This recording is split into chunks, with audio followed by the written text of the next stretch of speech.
Hey everyone, Tech Guy here.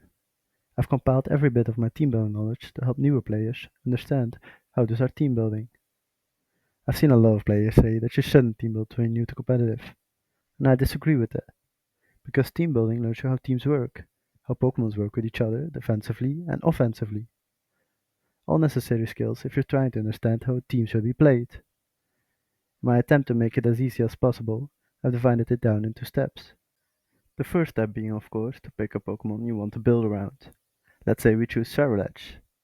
Best thing you can do is first read the Smogon page on Cerulege and understand the different sets and its problems. Do not waste your time, I'm gonna explain it fastly. Cerulege has two main sets, Swords and Weak Armor on normal HO or Sun, and then a bulk up set used mostly on Veil teams. Main checks being bulky, water, ground or dragon types. Another useful site for information is Munch Stats, showing the stats of how Pokemon is used by other players and also showing checks and counters for the mon you're building around, so which you will need answers for. Now that you know the stats and role of your chosen Pokemon, you can start thinking about the type of team you want to build around it. It's important that you build around the mon's strengths. For example, Cerulege wouldn't work well on a stall team, but it does work well on an HO Veil team. I've tried to write down how every playstyle is built in a document you can find in the description. I will update it if it's necessary. It's important to notice there are broad and specific team styles. Specific team styles have a certain playbook that makes it more restricting to team build, but also easier.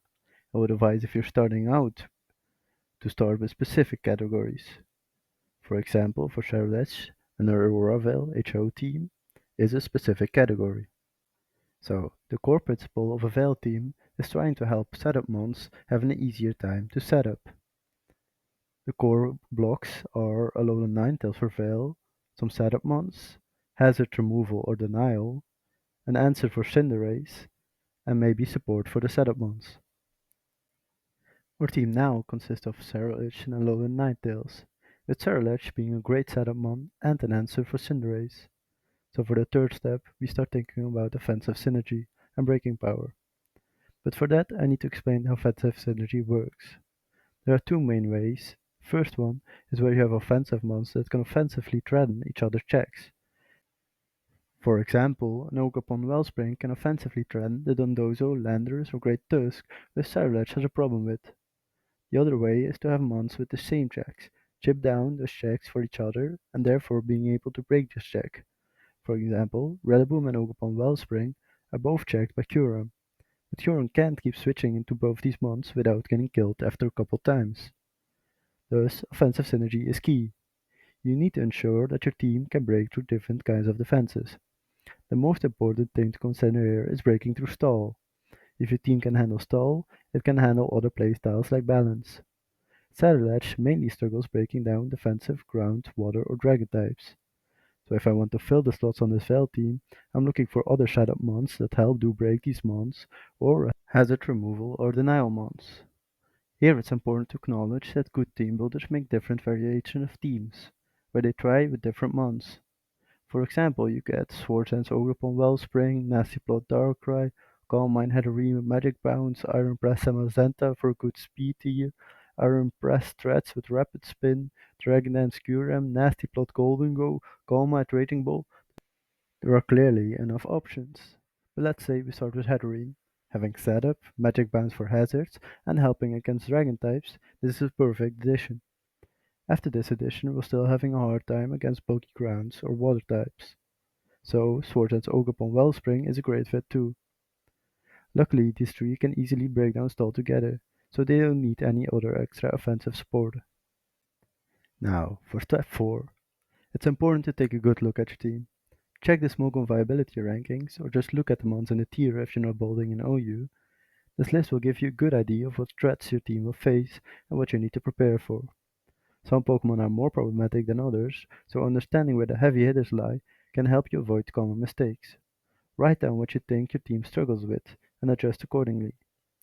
Okay, thus for the 4 we have, the main problems are Psychic Noise that stops healing from Bitterblade, Draining Kiss and Hornleech, from the likes of Primarina, Iron Crown, Deoxyspeed, also status spread like Nuzzle, Toxic, Will-O-Wisp, Malignant Chain, Salt Cure, also Flashfire Heatran, Infiltrated Dragapult, Darkrai, Kingambit, Iron Valiant with Encore, Intimidate Landorus with Taunt. So, how do we prepare for this? Step 5. Get synergetic support Pokemon. This step is all about adding support Pokemon that synergize well with your chosen offensive breakers. Make sure that the support Pokemon also have synergy with your other team members. It's about creating a balanced team, where each Pokemon can help the other in some way.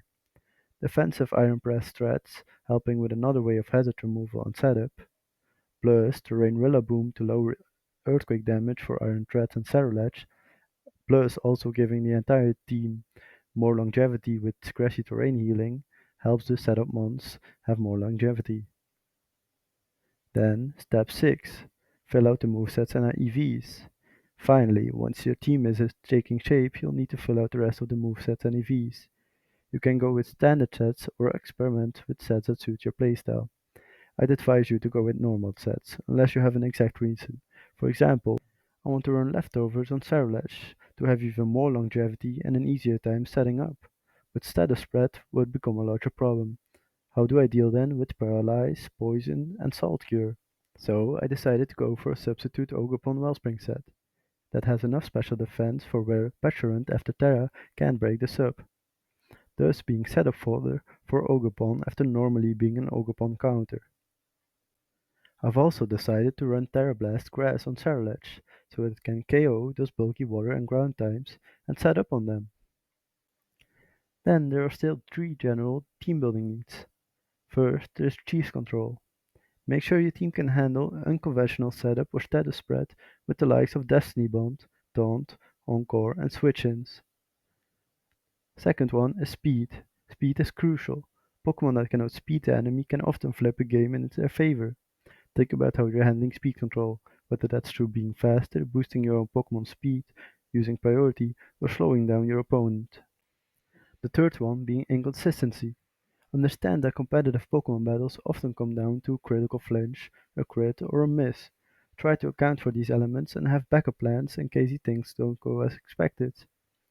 Of course, building in a broad category will be a bit more time intensive because there are so many options.